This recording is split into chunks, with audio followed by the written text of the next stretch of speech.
नमस्कार, आप देख रहे हैं द खटक का पॉडकास्ट। आज हमारे साथ एक स्पेशल गेस्ट है, एक पंडित जी जो ज्योतिष विद्या में महारत हासिल है इनको। उन्होंने कई बुक्स भी लिखी हैं, कर्मकांड नाम से, वो भी बहुत प्रचलित है। और ज्योतिष विद्या में तो मैं माहिर है, क्योंकि मैं खुद इनसे काफ़ी बार मिल चुका हूँ, कई बार मैंने अपनी कुंडली दिखाई है।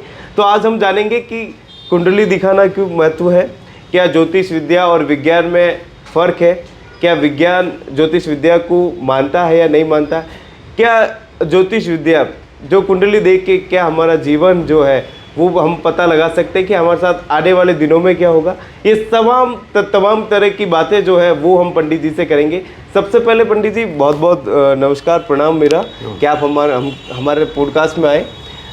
सर, एक बात कहना चाहूँगा कि जो ज्योतिष विद्या है जी, ज्योतिष विद्या क्या विज्ञान को मानती है?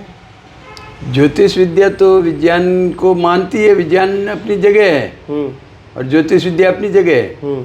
ज्योतिष में मैं आपको एक बात बताना चाहता हूँ कि ज्योतिष सिर्फ इतना है कि आपको अभी घर जाना है, यहाँ से घर जाएंगे तो बरसात आने वाली, बरसात को तो मैं बंद नहीं कर सकता पर आपको भीगने से बचा सकता हूँ। ये ज्योतिष है, ये ज्योतिष है। हाँ, किसी को भी पहले पूर्वाभास, कोई मेरे साथ ऐसे ऐसे ग्रहों से ऐसा होने वाला है, वो पूर्वाभास हो जाता है। जैसे कुंडली तो बन गई, जन्म की कुंडली तो वो एक ही रहेगी, आज से 10 साल बाद भी वही रहेगी, 20 साल बाद में भी और 50 साल बाद में भी वही रहेगी।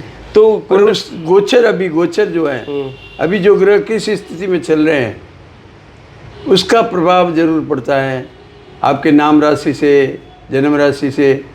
तो ज्योतिष में तो हम जन्म राशि को ही महत्व देते हैं, नाम राशि को कोई महत्व नहीं देते। जैसे तो कुछ भी होता किसी का।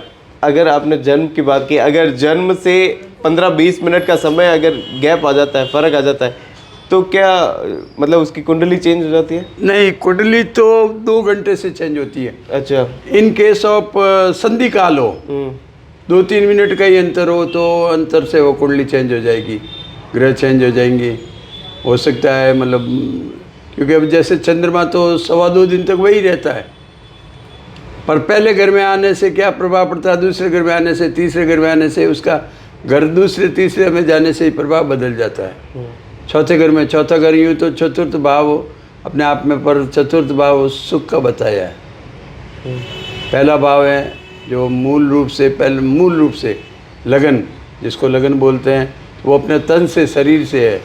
दूसरा भाव है धन का, जो मतलब उसमें उसके धन का प्रभाव बताता है। तीसरा भाव है भाई बहनों का। चौथा भाव सुख का। 5वां भाव है जो संतान का। 6ठा भाव शत्रु का। 7वां भाव यदि पुरुष की कुंडली है तो अपनी पत्नी का है, और यदि स्त्री की कुंडली है तो पति का घर है। 8वां मृत्यु का। 9वां धर्म का। 10वां कर्म का।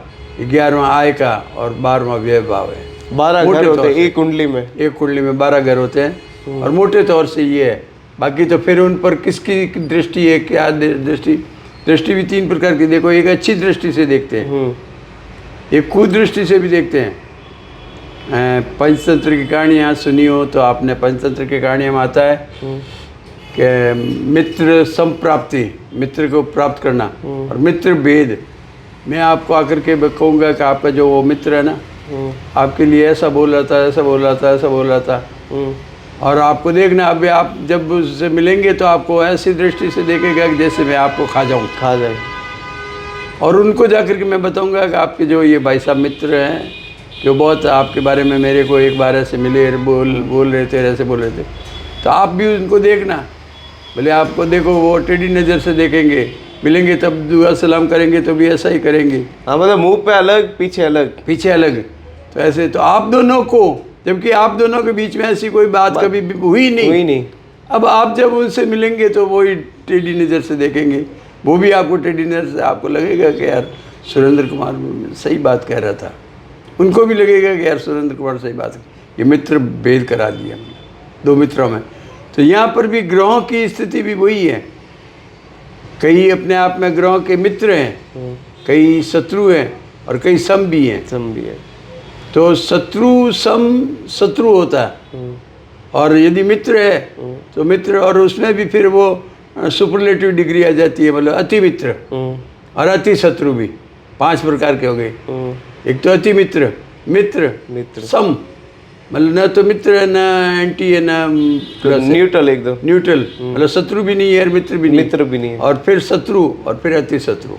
तो ये ग्रहों की स्थिति उनको नोटिस किए बिना यदि कोई प्रोडक्शन देता है, जैसे मंगल ग्रह के बारे में आता है, कुंडली में पहला, चौथा, सातवां, आठवां और 12वां घर, जिसमें यदि कुंडली जन्म लगन से मंगल हो तो मांगलिक संज्ञा की है, और चंद्रमा से भी मंगल हो पहले, चौथे, सातवें, आठवें, 12वें घर में, तो वो मांगलिक संज्ञा की कुंडली कहलाती है। और पुरुष की कुंडली में तो शुक्र से भी पहले, चौथे, सातवें, आठवें, 12वें घर में वो मंगल तो मंगल। पर मंगल की स्थिति में यदि कोई क्रूर ग्रह साथ हो, सूर्य साथ हो, सूर्य अपने आप में सबसे बलिष्ठ ग्रह है, बलिष्ठ ग्रह, सबसे बलिष्ठ ग्रह सूर्य है, तो यदि वो साथ हो तो उसका प्रभाव हीन हो जाता है। तो मेरा सवाल ये है सर, जैसे आपने 12 ग्रह बताए एक कुंडली में, हाँ, तो एक 12 घर है, 12 घर, हाँ, तो ग्रह नवी है, हाँ 12 घर एक कुंडली में, हाँ। कौन से घर में क्या है वो कुंडली देखने के बाद पता चलती है, पता चलता है। तो एक आम आदमी को, जैसे मैं हूँ, तो मुझे मेरी कुंडली चाहे कुछ भी हो, है ना, मैंने अभी तक नहीं दिखाई, पर मुझे ऐसा क्या करना चाहिए डेली, प्रतिदिन, मतलब रोज, जिससे मेरे ग्रह मजबूत हो, मतलब मेरे घर जो है 12 अपनी कुंडली में वो मजबूत हो। वो आपने उस वाली बात कर दी कि पानी, मतलब नदी आने वाली है या बरसात आने वाली है, तो उससे पहले ही अपने पाल बांधने की बात कर रहे हैं। तो इसके लिए तो मैं तो हनुमान उपासना ही ज़्यादा श्रेष्ठ मानता हूँ। किसको? हनुमान उपासना, हनुमान जी की उपासना। अच्छा, आज की तारीख में हनुमान जी को चिरंजीवी बताया जी। अश्वत्थामा बलिर्व्यासो हनुमान च विभीषण कृपा परशुराम च सत्यत चिरंजीवी न, और 8वें मार्कंडेय ऋषि को भी बताया गया है। पर ये हनुमान जी चिरंजीवी है, आज भी जीवित है।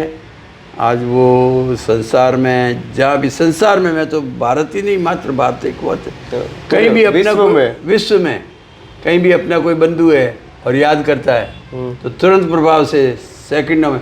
अब यूँ है कि एक बार की घटना बताते हैं कि भाई भगवान ने, कृष्ण भगवान ने जब वहाँ बुलाया कि भाई हनुमान को बुला के लाओ, तो गरुड़ जी को, भगवान विष्णु के वाहन है गरुड़ जी, तो विष्णु ने बुलावा भेजा गरुड़ जी के साथ कि हनुमान जी को बुला के लाओ।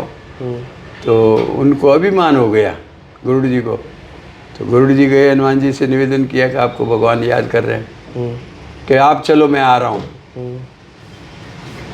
अरे मैं चलूँ क्या, मैं मतलब आपको मेरे साथ ले चलता हूँ, ऊपर बैठ जाओ और वहाँ चलते हैं, अभी पहुँच जाएंगे सेकंडों में।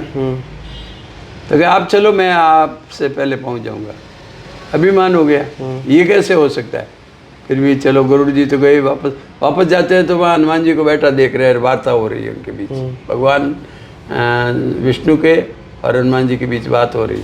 वो तो खुद आश्चर्यचकित हो गए कि मेरे से भी अति गति तेज वाले, वो तो पवन पुत्र हनुमान थे ना, तो पवन नहीं थे, ऐसा बात है। जब मतलब राम और रावण का युद्ध चल रहा था, दोनों ही एक राशि थे, तुला राशि, तो युद्ध चल रहा था, तो उस समय युद्ध में लक्ष्मण को मूर्छा लग गई, मूर्छित हो गए। अब राम हाहाकार करने लगे, तो भाई पूछा क्या, कौन है यहाँ, तो विभीषण ने बताया कि भाई सुसेन वैद्य, जो लंका में नज़दीक लंका ही है, और वो उससे ज़्यादा कोई जानकार, अच्छा जानकार नहीं था। तो सुसेन वैद्य को लेके आना है, तो उन्होंने तो उसको खटिया से ही उठा करके ले आए। उनके जो हाथ को, मतलब जैसे डॉक्टर के पास एक बॉक्स रहता है ना, अब आजकल तो बॉक्स नहीं रखते हैं, और पहले कोई ज़माने में डॉक्टर भी अपने आप में पेटी रखता था, पेटी रखते थे, मतलब उसमें स्टेथोस्कोप और कुछ फर्स्ट एड, मतलब जो मतलब प्राथमिक उपचार सारी रखते थे, मतलब ऐसा था। तो फर्स्ट एड था, तो उन्होंने कहा मैं लेके आता हूँ, उनको फर्स्ट एड का बॉक्स और उनको सहित लेके आ गए। उन्होंने देख करके कहा कि भाई अब तो ये सूर्योदय से पहले द्रोणगिरी पर्वत पर संजीवनी बूटी है, वो यदि आप जानते हो तो लेके आ जाओ। मैं अभी लाया, अभी गया और अभी लाया। तो वहाँ से रावण को भी पता पड़ा कि ये तो अभी रात को ही ये लेने के लिए चले गए, लेके आ जाएंगे। तो उन्होंने अपने राक्षस को भेजा और बीच में उन्होंने उससे युद्ध भी किया। राक्षस पहले तो राक्षस के बातों में आ गए, चक्कर में आ गए, फिर उन्होंने युद्ध भी किया। युद्ध करके वापस फिर गए। वहाँ जाने के बाद उन्होंने देखा कि अब कौन सी संजीवनी है, सब यहाँ तो संजीवनी लग रही, मैं खुद पहचानता ही नहीं हूँ संजीवनी को, क्या करूँ। तो उन्होंने कहा चलो पहाड़ आप उठा करके ले चलते हैं। पहाड़ आप उठा करके जा रहे थे तो इधर भरत जी ने देखा कि ये पहाड़ लेकर के कौन जा रहा है, कोई राक्षस होगा, परिचय था नहीं। उन्होंने भी नीचे उतारा, फिर भरत जी को परिचय दिया राम का, मतलब अपने आप में, हाँ, और ये बात बताई। तो उन्होंने कहा मैं बिठाता हूँ। उससे भी तेज गति का उनके पास बाण था और फटाक से आ गए और रातों रात ला करके संजीवनी घोट करके पिला दी, तो वो पुनर्जीवित हो गए। तो ये ऐसी थी, ऐसी बात नहीं है कि नहीं। तो आज मैं वो पूछना चाहूँगा 2025 कौन सी राशि के लिए सबसे अच्छा है? 2025 ऐसा है कि सिंह राशि के और धनु राशि के और कुंभ, मीन और मेघ के। अभी शनि की कुंभ, मीन और मेघ के, शनि की 7.5 पूरी कुंभ के हुई नहीं, अभी 2 साल बाकी है। मीन राशि के अभी मीन राशि पर प्रवेश किया है तो 3 साल के लगभग बीते हैं। मेघ राशि पर 6 महीने का प्रभाव, जिस राशि पर होता है उसके पिछली और अगली राशि पर प्रभाव है। और सिंह और धनु राशि पर ढैया है 2.5 साल की। और ये राशि तो काफी टाइम से है ना प्रॉब्लम से ही ग्रस्त है, ऐसा मुझे लगता है, क्योंकि मेरे फादर साहब की सिंह राशि है। अच्छा, नहीं ऐसा है, वो फिर आपके जन्म के ग्रह से अभी गोचर के ग्रह का प्रभाव पड़ता है। मेरे शनि खराब बैठा है मेरी कुंडली में, मतलब जन्म की कुंडली में, तो स्वाभाविक है मुझे ज़्यादा, क्योंकि एक बात और बताऊं, कुंभ राशि और मकर राशि का स्वामी भी शनि है। तो जब सैया भय कोत वाला डर का एका वाली बात हो जाती है, उनको खुद को भी अपने लगता है कि मैं हूँ, मतलब जब ये कभी कभी होता है कि जितना थानेदार को पावर नहीं होता ना, उससे बढ़ कर के बेटे को पावर होता है जी। और जैसे कलेक्टर को नहीं होता है तो उससे बढ़ कर के चपरासी को पावर होता है, वो वाली बात हो जाती है। तो यहाँ भी वो भी मतलब शनि अपने आप में प्रभाव। तो अच्छे जगह पर बैठा है तो यार उसको कुछ कोई ऐसा ग्रह देख रहा है, जैसे सूर्य जैसा बलिष्ठ ग्रह देख रहा है। सूर्य का तो पुत्र ही है शनि, तो सूर्य जैसा बलिष्ठ ग्रह देख रहा है तो वो उसको शांत कर लेगा, बैठ जा, इनको कुछ नहीं करना, ऐसी बातें नहीं करनी। मतलब तो उपाय क्या है इसके? उपाय तो मैं तो हनुमान जी की उपासना का ही उपाय बताता। अच्छा, हनुमान जी के उपासना। हनुमान जी के हनुमान चालीसा का पाठ कीजिए। हनुमान चालीसा के जस्ट पीछे ही संकट मोचन हनुमान अष्टक है। मैं तो सबसे बड़ा रामबाण उपाय वो मानता हूँ। महाऔषधि, औषधि नहीं, सभी चीज़ों की। और हनुमान चालीसा में भी आपको बता दूँ कि हर चौपाई में बहुत गूढ़ रहस्य है। ये जो 40 चौपाइयाँ हैं, 40 इसलिए 40 कहते हैं, 40 चौपाई है। और इनकी रचना भी पहले भाई गोस्वामी तुलसीदास जी ने क्या किया, हनुमान जी को, भगवान हनुमान जी को आदेश दिया कि आपके भगत हैं गोस्वामी तुलसीदास जी। संस्कृत के मूर्धन्य विद्वान थे, नो डाउट, ऐसी बात नहीं है। तो उनको ये बात बताई कि भाई आप मेरी ये जो गाथा है संस्कृत में विलुप्त हो जाएगी, विलुप्त होने के कारण आप इसको करो खड़ी बोली में, जो अपनी भाषा बोलचाल की भाषा, उसमें उसको लिख दे, मतलब सही। तो उन्होंने उस संस्कृत को, पांडुलिपि को एज इट इज लेकर के खड़ी बोली में उन्होंने लिखा, जो आम जनता पढ़ सके। तो विद्वानों ने उसको नकारा। संस्कृत में आपको बताना चाहता हूँ, संस्कृत देववाणी है, देवताओं की वाणी है। अभी मैं आपके सामने, जैसे मैं तो इसका एक उदाहरण, बहुत बड़ा उदाहरण देता हूँ जी। एक अंग्रेज महिला जोधपुर से बैठी है और एक देसी महिला भी बैठी है जिसको बालोतरा जाना है। तो औपचारिक रूप से अपन भी बातचीत करते हैं कि भाई आप क्या नाम है, कहाँ जाएंगे, तो बताते हैं। तो उस ढंग से उसने, अंग्रेज महिला ने पूछा उस देसी महिला को, व्हाट इज योर नेम। माफ़ करना, बहुत सारी पब्लिक देख रही है मुझे। तो उसने सोचा, उस महिला ने सोचा कि इसने क्या कहा है। तो उसने उसको, महिला ने, देसी महिला ने अंग्रेज महिला को गाली निकाली, काली रावण, और बैठे। जितने एक दो बालोतरा आ गया, देसी महिला उतरने लगी, तो इनके अंग्रेजों में जब एक दूसरे से बिछुड़ते हैं तो बाय बाय करते हैं, अपने में तो प्रणाम करके मैं जा रहा हूँ वगैरह वगैरह सारा पूछ करके जाते हैं, उनमें वो पूछते नहीं वगैरह। जैसे ही वो देसी महिला उतरी तो अंग्रेज महिला ने तो क्या उसको क्या पूछा था, what's your name, what's your name, मतलब आपका नाम क्या है, तो मे भी पॉसिबल ऐसा नाम होगा। तो उसने कहा बाय बाय कालनाड, बाय बाय कालनाड। उसने तो माता पिता के, इसने तो मुझे ही कालनाड बना दिया। तो मैं ये क्या सोचूं कि मतलब उसने कहा ये नाम नहीं होगा, मैंने नाम पूछा, मे भी पॉसिबल ऐसा नाम होता होगा, क्यों समझे कि भाई मुझे गाली निकाली है। तो उस वाली बात है। तो संस्कृत देववाणी है, यदि आपको भगवान को रिझाना है, देवता को रिझाना है तो संस्कृत में ही। तो ये जो इन्होंने रामायण खड़ी बोली में लिखी तो अस्वीकार किया तो विवाद हो गया। वो भी मूर्धन्य विद्वान थे, गोस्वामी तुलसीदास जी भी, ऐसी बात नहीं, संस्कृत के बहुत अच्छे विद्वान थे। तो भाई अपन दोनों के आपस में विवाद करने से तो इसका क्या फ़ायदा है। ऐसा करते हैं कि काशी विश्वनाथ पर छोड़ देते हैं। काशी विश्वनाथ पर वो पांडुलिपि सबसे नीचे और सारे वेद और ग्रंथों को सब अष्टादश पुराणों को वगैरह रखा। तो उन्होंने अब रात को पट बंद कर दिए। इधर गोस्वामी तुलसीदास जी काशी विश्वनाथ को रिझाने लगे, इधर विद्वान लोग भी रिझाने लगे। जब सुबह पट खोलते तो वो पांडुलिपि सबसे ऊपर थी असली की। तो विद्वानों ने स्वीकार किया कि ये बात है। और फिर जो मुसलमान बादशाह था उसको भी मालूम पड़ा कि ऐसे विद्वान है, ऐसी बात है, तो उनको बुला के लाओ। गोस्वामी तुलसीदास जी को बुलाओ भेजा। तो उन्होंने भी अपना स्वाभिमान जगह कि मैं क्यों जाऊँ, मेरे यदि मेरे से काम है तो आप मेरे पास आइए। जी माफ़ करना, अभी आपने टेलीफोन किया तो मैंने भी आपको कहा कि भाई यहाँ आ जाइए। नहीं, आपने बोला, मैंने कहा आप यहाँ आ जाइए। चलो मतलब सेटअप है इधर, तो ये बताया। तो मैं क्यों जाऊँ, उनको यदि है मेरे से काम है तो वो मेरे पास आ जाए। वापस जा कर के यार दिल्ली ने दो शब्द जोड़ करके कहा गया, उन्होंने तो ऐसा कहा घमंड में यूँ कहा यूँ कहा। अच्छा ऐसी बात है, उनको पकड़ करके लाओ और अंदर कर दो। वहाँ वो फिर वकीलों की दलीलें नहीं चलती है, वहाँ तो सीधा ऑर्डर, आबेदा ऑर्डर और वापस ऑर्डर। तो अंदर धर दिया। अंदर धरा तब उन्होंने ये हनुमान जी की आराधना की। 40 चौपाइयाँ बनाई, हर चौपाई के पीछे तो पता नहीं असंख्य बंदर, कोई संख्या नहीं, एक एक सिपाही पर 10-10, 15-15 बंदर झूमने लगे। अरे ये क्या हुआ, हाहाकार, पूरी वानर सेना आ गई। हाँ वानर सेना आ गई। हाहाकार हुआ। तो हाहाकार होते ही उनको कहा कि ये आपने उसको गोस्वामी जी तुलसीदास जी को अंदर धरा ना, इसका प्रभाव है, तो उनको निकालो, फटाफट निकालो। और जैसे निकालने का आदेश दिया तो वो वापस बंदर चले गए। तो प्रभाव तो हनुमान चालीसा का मैंने बताया कि हर एक, जैसे मैं तो कोई साधारण बीमार भी होता है या अधिक भी बीमार होता है, साधारण बीमारी में तो पूछते ही नहीं है, गोली वो कैप्सूल वगैरह ले लेते हैं। हमारे समय में जब इंजेक्शन लगता था तो कहते थे कि, मैं बचपन का बात कर रहा हूँ, कहते थे कि हाई-फाई बीमारी है, मतलब इंजेक्शन लगना, 3 इंजेक्शन लगना मतलब बहुत हाई-फाई बीमारी।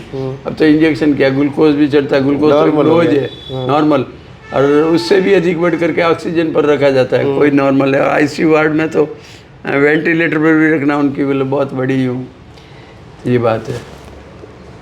जैसे आपकी ज्योतिष विद्या में आप महारत हासिल है जी, कितने सालों से आप कर रहे हो और कितना? हाँ, मैं जब 11 साल का था, आज लगभग 63-64 साल का होने आया हूँ। तो मैंने ये भी सुना है गुरुजी कि आपके फादर साहब जो पिताजी थे वो सूर्य रोक देते थे। बिल्कुल ऐसा है। मतलब क्या साधना थी उनकी? नहीं, साधना तो देखो साहब ऐसी बात है, सूर्य की रोकने की उनकी इतनी नहीं थी प्रभाव जितना। मैं एक बात बताता हूँ, उनको मतलब क्या उम्र बताऊँ कि सन 1965 में 1965 में जलोदर हो गया था, पेट में पानी बढ़ना।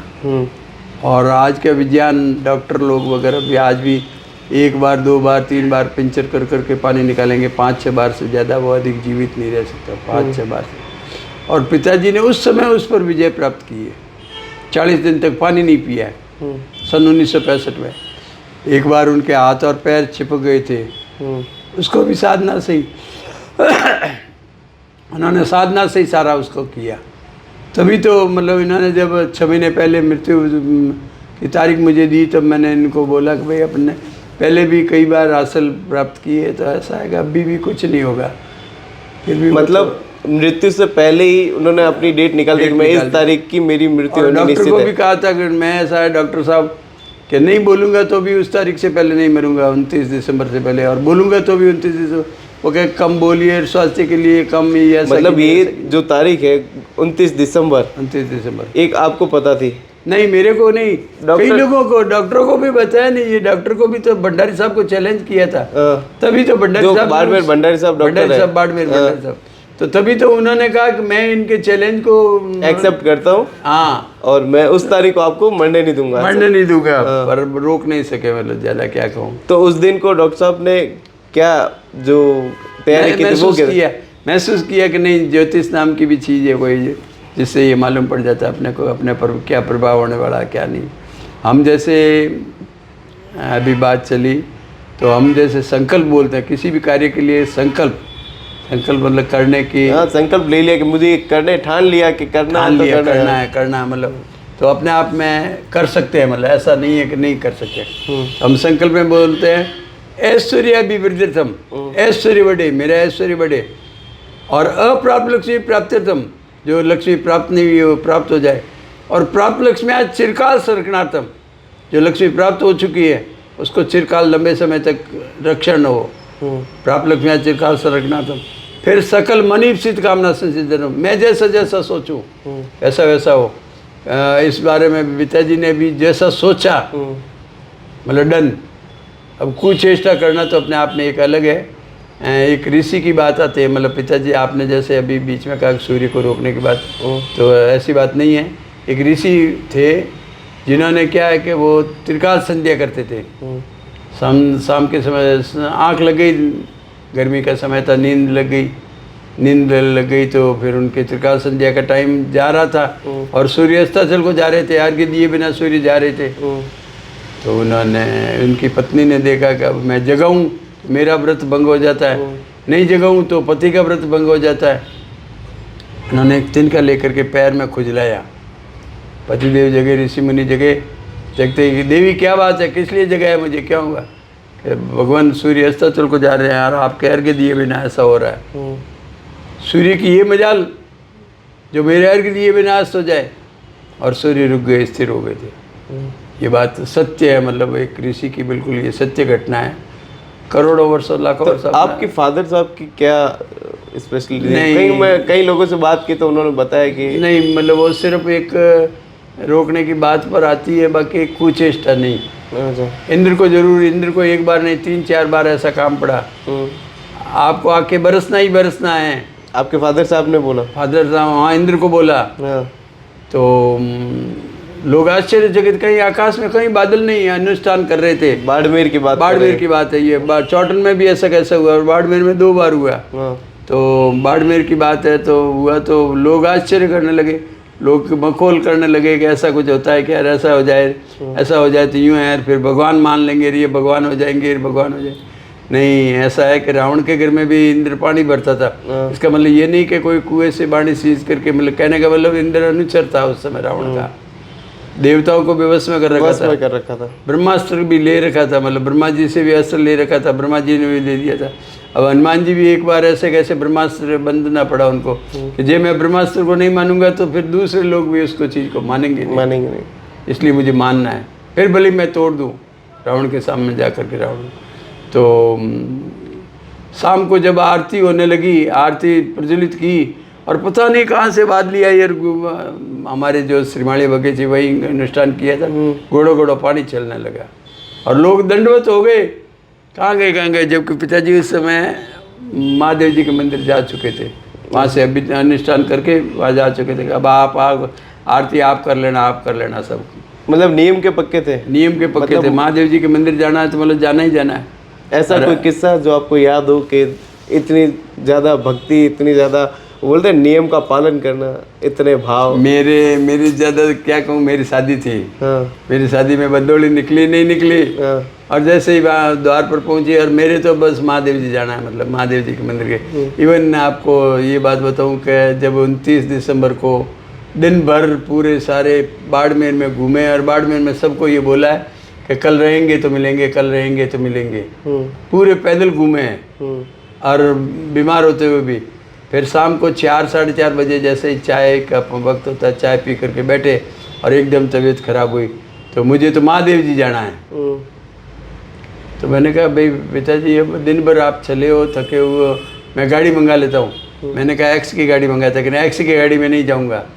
मैंने भाई को बोला, फिर हमारे कोई जमाई आए हुए थे, उनको बोला, तो उन्होंने कहा मैं लेके आता हूँ उनकी गाड़ी। तो कहा ये लो पहले 100 रुपये तेल भरा के लाना। 100 रुपये दिए उनको, तेल भरा के ले आए। गाड़ी लाए तो थे महादेव जी जाने के लिए, और उसकी जगह ज़्यादा तबीयत ख़राब हो गई तो वहाँ हॉस्पिटल ले गए। हॉस्पिटल ले गए तो वहाँ सबको कहे कि सब मेरे पास रहना, देखो मेरा समय आ गया, आज मैंने तारीख दी है, आपको ध्यान हो तो। मैंने कहा सब है, कुछ नहीं होगा पिताजी, चांद। तो वहाँ पर हमारे क्या कपड़े वगैरह नहीं रखते शरीर पर, सारे खोल देते मतलब जाने से पहले। तो वो माला उतारने लगे और घड़ी उतारी, मोबाइल दिया मुझे, और तेरी बाई कहाँ है तेरा वो। मैंने कहा महेंद्र भी रवाना हो गया। कि अभी तो उन्होंने घड़ी देख करके बताया कि 5:45 बजे। 6 बजे से पहले तो गाड़ी भी बालोतरा, उस समय बालोतरा ही पड़ता था वो। तो कोई बालोतरा से गाड़ी भी कैसे पहले रवाना हो जाएगी, बिफोर कैसे, मुझे ही बना रहा है क्या। और सब करते करते बोलते बोलते मतलब अखंड, कोई ये नहीं कि नहीं 1 सेकंड भी चुप रहे हो, मतलब ये नहीं। और सेकंड बाद में तो बस मैं आंखों से देखता रह गया, आवाज़ देनी पड़ती है, आवाज़ दी। क्या आपको पहले से ही सब पता था? पता ही था। मैं तो जितना उनके जाने के बाद में नहीं रोया, उससे पहले मैं ज़्यादा रोया हूँ। कि आपको पता था कि ये वाला टाइम आने वाला है? मैं तो उनको क्या आश्वासन दूँ, मतलब उनको उल्टा, मतलब वो मुझे, तो मैं तो रोने लगता था। तो मैं कहता था पिताजी कुछ नहीं होगा, पैसा कुछ नहीं होगा, अपन ने पहले भी कई घाटियाँ पार की है, तो अभी भी कुछ नहीं होगा। ये आपके पिताजी ने आपको क्या सिखाया सबसे ज़्यादा? सब मैं उनका सानिध्य बहुत ज़्यादा प्राप्त हुआ, और मेरे पर जितना प्यार था उससे ज़्यादा भी ताड़न भी था। मैंने मार भी खूब खाई। पास में बिठा देते कि बैठ, मेरे पास पाठ पूजा करने के लिए बिठा देते, और जैसे ही मेरे से गलती हो जाती पीछे से थाप आती थी। अब तक कहते वापस उठ और नेकर बदल करके आ, नेकर बदल करके आ जाता था। ये स्थिति थी। ज़्यादा तो क्या कहो, अभी भी आंखों में आंसू आ जाते हैं बात करते। तो गुरुजी अभी मैं बात करूं कि उस टाइम से लेके अब तक आपने कितनी कुंडलियां देख ली होगी? असंख्य कुंडलियाँ देखी है सब। पिताजी जाने के बाद में क्या, पिताजी के जीवित थे के भी असंख्य कुंडलियों का विवेचन किया है। पिताजी सिखाते थे कैसे देखनी? बिल्कुल बिल्कुल सारी। ये सारी विद्या मतलब पिताजी से ही आई या फिर आपने कहीं और से? एक बात और हुई, मतलब नहीं, पिताजी ने डायरेक्ट विद्या नहीं दी है, हाँ, वाया मीडिएटर दी। अच्छा। वाया मीडिएटर मतलब आप वहाँ सीखने के लिए आते थे। ज्योतिष तो शुरू से, तो ज्योतिष मुझे सिखाया, मतलब गणना। ज्योतिष के 2 खंड है, एक तो कैलकुलेशन गणना, और दूसरा फलित। गणित और फलित 2 है। गणित तो 2 और 2 4 करने आप भी कर लोगे, मैं आपको कुंडली बनाना सिखा लेता हूँ। अब ठीक है, अपनी अपनी IQ है, आप 4 दिन में सीखेंगे, कोई एक एक्स है जो 15 दिन में सीखेगा, कोई एक्स है 30 दिन में सीखेगा। कुंडली बनाना तो बहुत आसान है, बहुत सरल है, पर उसका जो फलित है बहुत कठिन है। फलित को क्रॉस करना पड़ता है कि कौन ग्रह कौन देख रहा है, किस दृष्टि से देख रहा है, और उसका फल क्या होता है। उसके जैसे मंगल का मैंने आपने बीच में प्रश्न किया था ना, मंगल का, तो मंगल का खाली मंगल ही उत्तरदायी नहीं है। लोग देखते हैं कि मंगल पहले 4, 7, 8, 12वें घर में मंगल है तो मंगली मांगलिक है। नहीं, मांगलिक संज्ञा की नहीं होती है। हर चीज में वे पॉजिटिव और नेगेटिव दोनों चलते हैं, चीजें, सकारात्मक और नकारात्मक दोनों है, दोनों चीज़ें देखनी पड़ती है। तो अब मेरा ये सवाल है सर कि जो ऑनलाइन जो ज्योतिषी विद्या चल रही है, कई सारे ऐसे ऐप भी है जो ना बता रहे हैं कि इसमें डालो आप एस्ट्रोलॉजी, आपको दिखा देंगे पूरी कुंडली, वो कहाँ तक सही है? मैं उसमें कम विश्वास करता हूँ।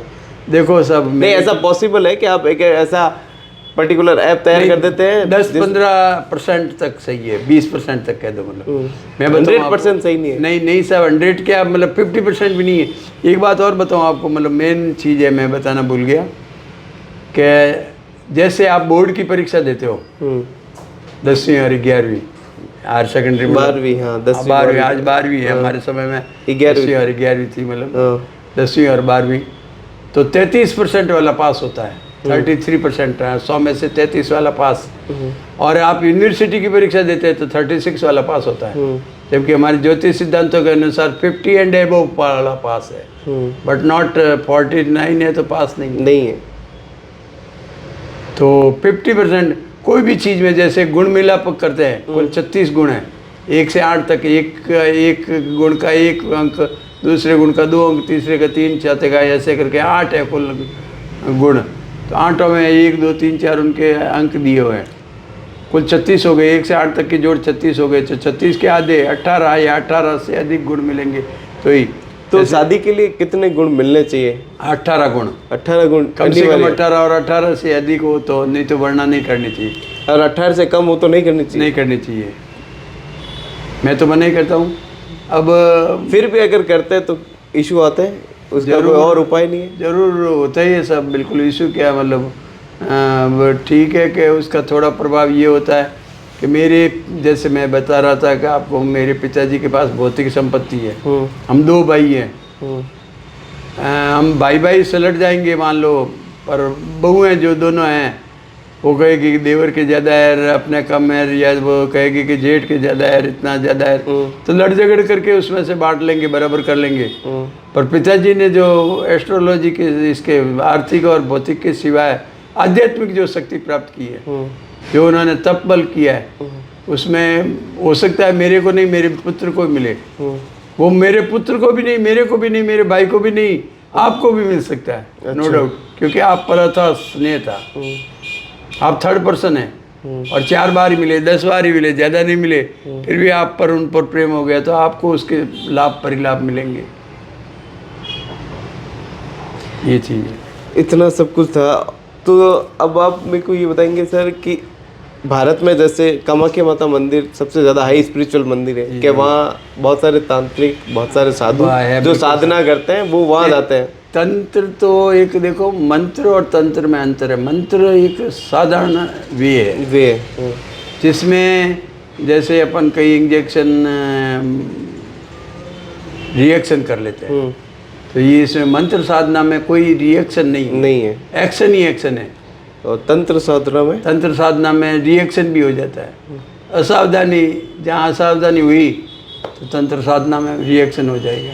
एक और सवाल, एक चीज़ पूछनी थी गुरुजी, जैसे शादी नहीं हो रही होती है किसी की जी, ठीक है, जैसे मैं ही मान लो मैं हूँ और मेरी किसी के साथ सही मतलब मेरा है कि मेरे घर वालों ने रिश्ता देखा पर अनबन हुई, पर कई लोग ऐसे मिले कि हम एक पूजा करेंगे और सामने वाले अपना मान जाएंगे एक पूजा से, तो ये किस तरह की पूजा हो गई, या फिर इस तरह के चक्कर में पढ़ना चाहिए नहीं पढ़ना चाहिए? नहीं, एक्चुअल में देखो पूजा तो है, नो डाउट, मतलब Milwani के, मतलब अगर दो घर, बिल्कुल है, 2 परिवार अगर राजी नहीं हो रहे हैं, बिल्कुल सब ऐसे है कि वो पूजा है, और साधारण सी, ऐसी बात भी नहीं है कि नहीं है। और आजकल पूजा भी क्या हो गया, मैं आपको इसका मेरा उदाहरण दे रहा हूँ, मेरी तरफ से उदाहरण है। लोग पता नहीं क्या समझेंगे, क्या सोचेंगे, फिर भी आप बीमार पड़े, मैं आपको ही प्रश्न कर रहा हूँ, उल्टे मतलब जब आप प्रश्न कर रहे हैं उसकी जगह मैं आपको प्रश्न कर रहा हूँ, ठीक है, और आप बीमार पड़े और अच्छे से अच्छे डॉक्टर यहाँ जो भी है, मान लो भंडारी साहब है, उनको दिखाने के लिए गए, 1 रुपये भी आपसे फीस नहीं ली, जबकि अब आजकल तो रिटायर्ड है, फीस लेकर के ही, पैसे लेकर के ही मतलब काम करते हैं। तो आपको पर्ची पर 5 दिन की दवाई लिख करके दी, और आपने पर्ची लेकर के, आपसे 1 रुपया भी नहीं लिया, और वो पर्ची लेकर के, मेरी मेडिकल की दुकान है, वो मेडिकल की दुकान मेरे बाप दादा परदादा से चली आ रही है, पर आपको मालूम नहीं है मेरी मेडिकल की दुकान पर आज मैं नकली दवाई रखता हूँ उसी ब्रांड की, जो डॉक्टर को भी मालूम नहीं पड़े। नकली नोट भी तो चलते हैं ना, कई बार बैंक वाले भी असमंजस की स्थिति में आ जाते हैं कि ये क्या नकली है या असली है, ट्रेस आउट नहीं होता है।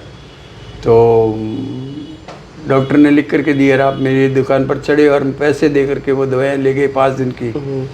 अब मेरा प्रश्न है कि आप 2 ऑप्शन है, आप ठीक होंगे या नहीं होंगे।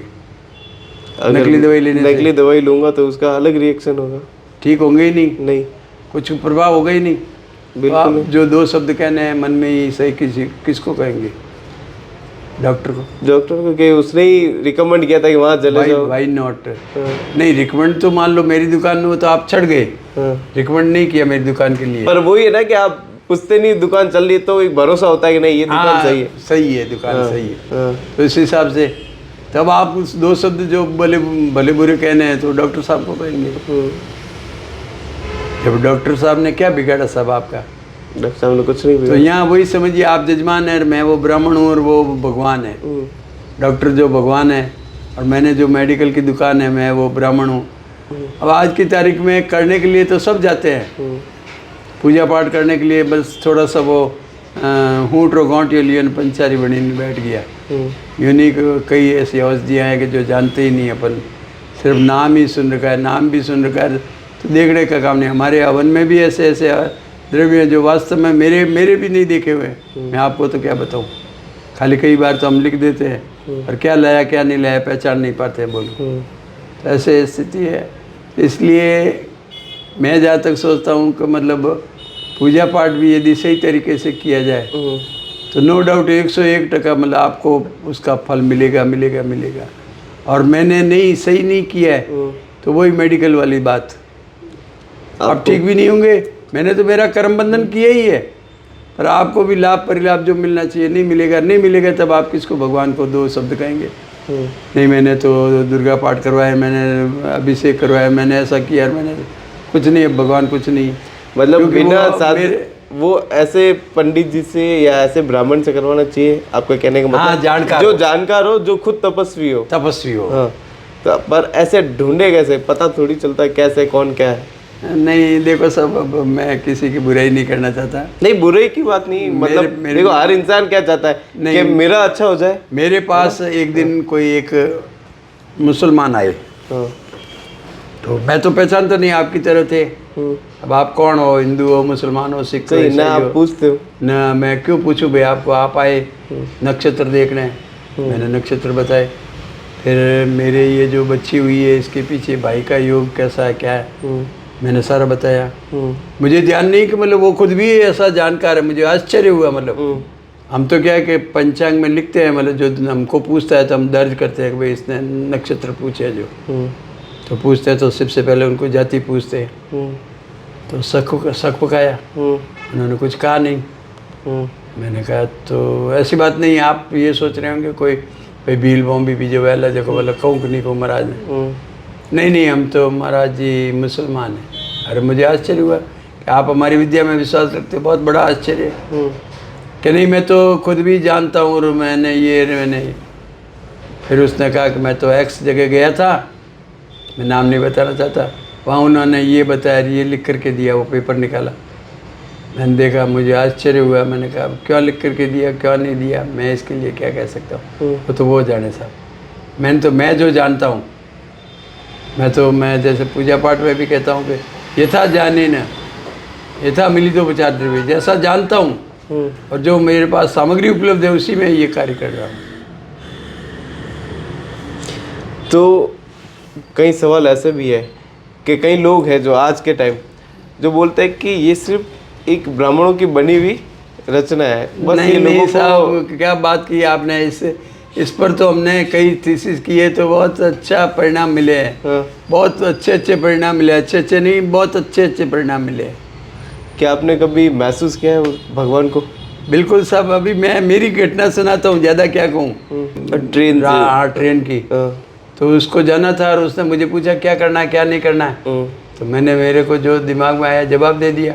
जवाब देने के बाद में मैं जैसे रात को सो गया, 11:30 पौने 12 बजे ही थे, एकदम आकर के मुझे जगा करके कहा कि ऐसा, जबकि मैं जगह नहीं। किसने जगह? पापा ने? पिताजी ने पैसा ने। कैसे जवाब दे दिया उनको, उल्टे सीधे जवाब दे देते हो, ऐसा होना चाहिए, ऐसा होना चाहिए, ऐसा करना चाहिए। और मेरे दिमाग में आया सॉरी।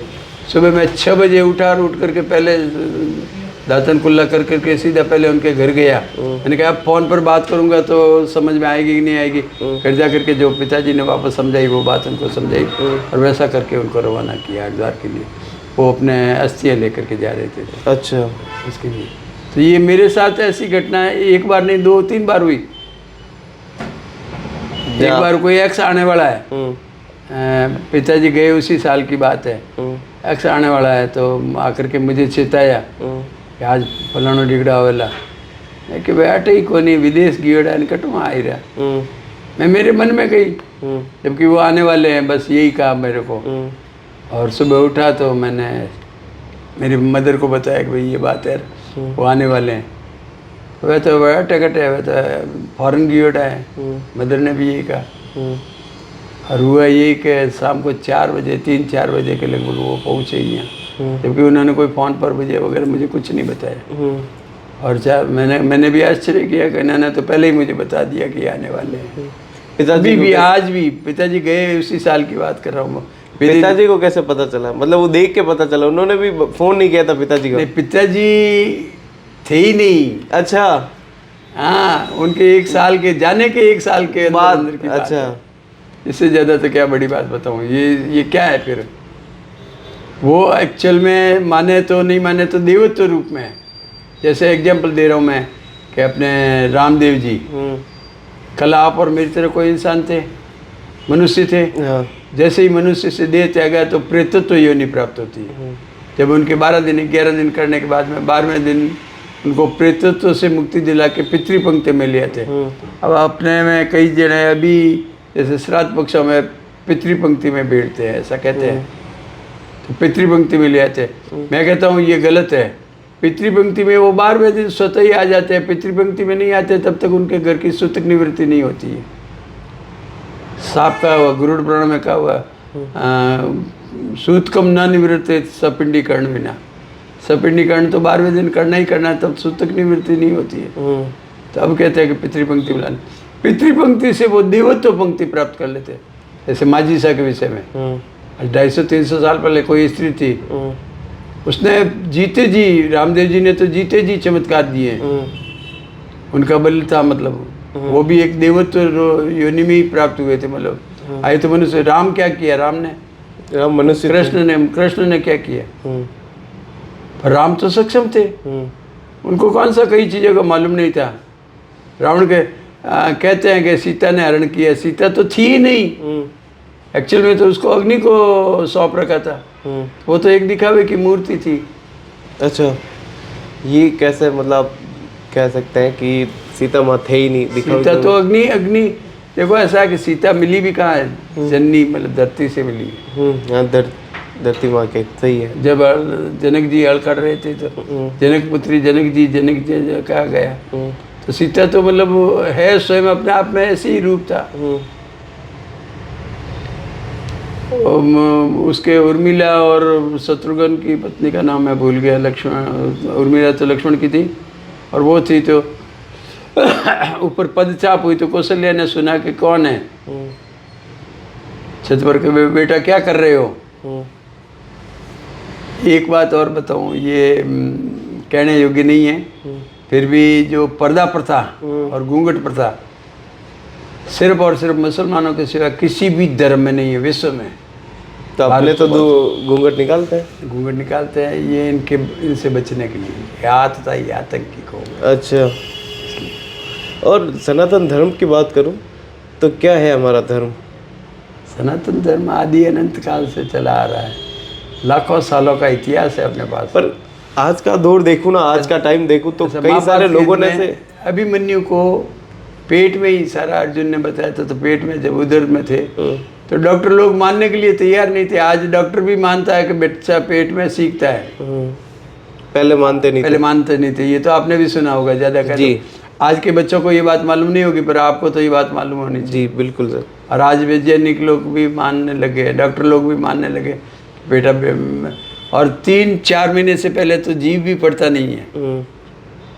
हम भी जैसे 2 जीवाती कब मानते हैं? 2 जीवाती मतलब खुद का जीव और दूसरा एक पेट में जीव है, 2 जीवाती। सर, एक लव मैरिज और अरेंज मैरिज, जैसे आपने कुंडली देख के तो अरेंज मैरिज कर लेते हैं। अब जो लोग लव मैरिज कर लेते हैं वो तो ना तो कुंडली देखते हैं ना कुछ करते हैं, फिर उनका जीवन का कैसे? नहीं, उनका देखो एक बात बताऊँ, कुछ चीज़ें स्वतः हो जाती है।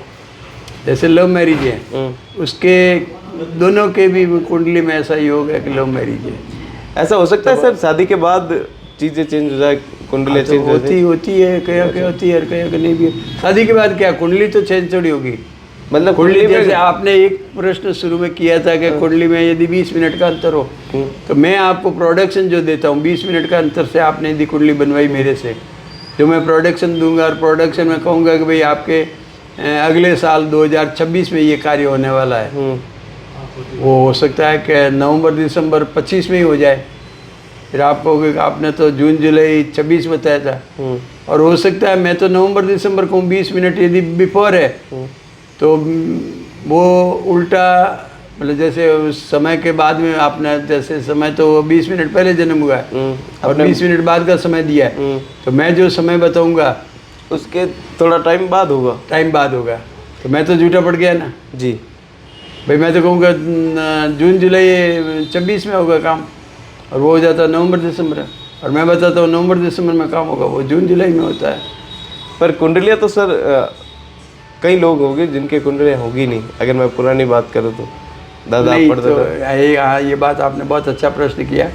इसके लिए हम क्या करते हैं, उनको यही कहते हैं कि आप आइए, अचानक आइए, अपॉइंटमेंट लेकर के नहीं। अपॉइंटमेंट भले ही ले लीजिए, कोई बात नहीं, ऐसी बात नहीं है, पर अचानक आपको जब दिमाग में जच गई, आप भले फ़ोन कर लीजिए कि भाई आप घर पे हो कि नहीं हो, जैसे आपने आप प्रश्न किया कि भाई आप घर पे हो, तो मैंने कहा तो उस समय आप आइए, आकर के मेरा प्रश्न लीजिए। आपको मुझे बताना नहीं है कि किस विषय में प्रश्न किया आपने, वो प्रश्न कुंडली बनेगी जो तत्काल जो आपने समय दिया, समय पर पूछा है, उसी समय को लेकर के प्रश्न कुंडली बनेगी।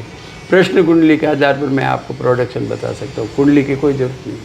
अभी आप क्या प्रेडिक्शन कर रहे हैं कि ये आने वाला 2025, अभी इतने सारे विमान हमले हुए हैं, आप देख रहे हैं विमान विस्फोट हुए, और बहुत सारे इतने सारे पूरे वर्ल्ड वाइज देखा जाए तो कुछ ना कुछ तो हो ही रहा है, कोई देश लड़ रहा है, तो आने वाला प्रेडिक्शन क्या कह रहा है? मतलब आपने इस पे सोचा है या फिर आपने कुछ देखा है, क्या कहता है आपका? नहीं, हमारा ज्योतिष तो ये कहता है कि समय खराब है, समय खराब है।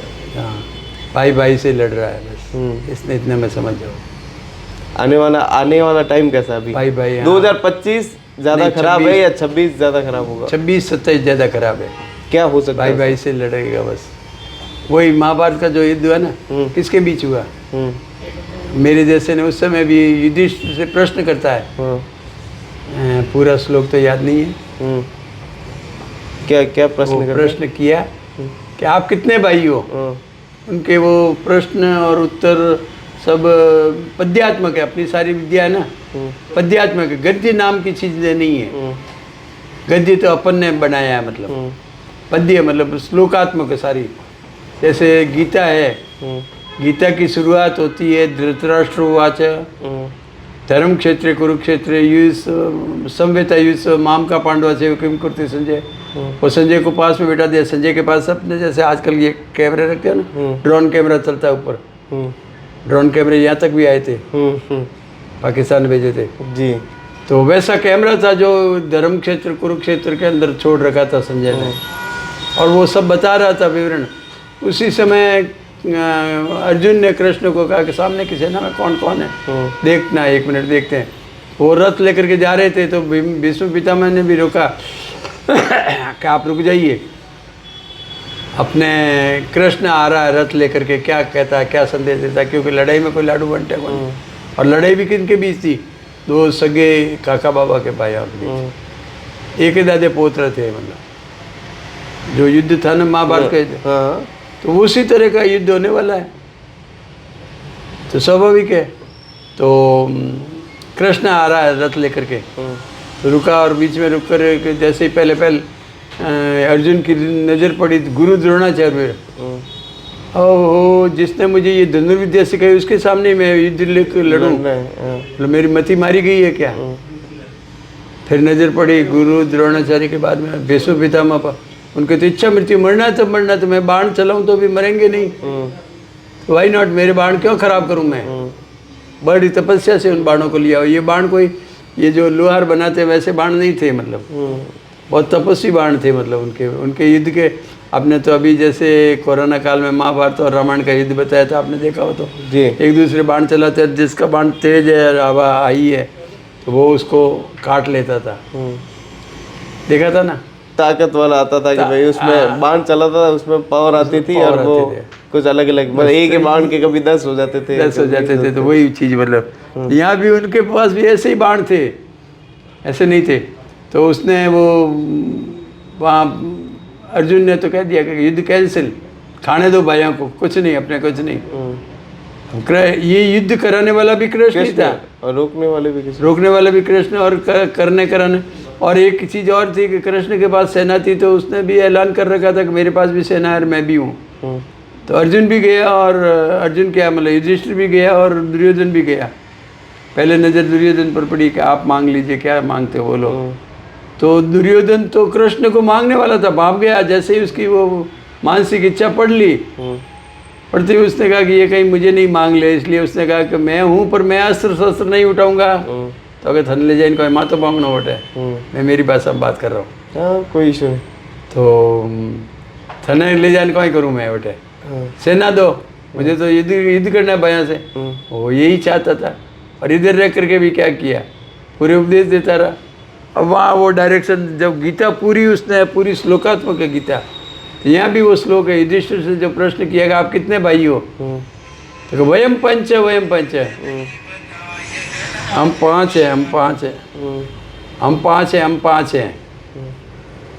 पर यदि काम पड़ जाए तो शताधिकम पंच है। कितने? 7 अधिक 105 भाई हैं।